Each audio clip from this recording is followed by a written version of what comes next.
Masalah makan harta anak yatim. Biasa dengar kan? Assalamualaikum.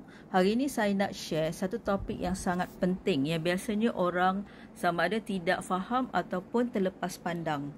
Sekiranya ibu bapa atau sesiapa yang berhasrat untuk meletakkan nama anaknya ataupun untuk menyerahkan properti mereka kepada anak yang belum cukup umur, biasanya mereka akan melantik seorang pemegang amanah.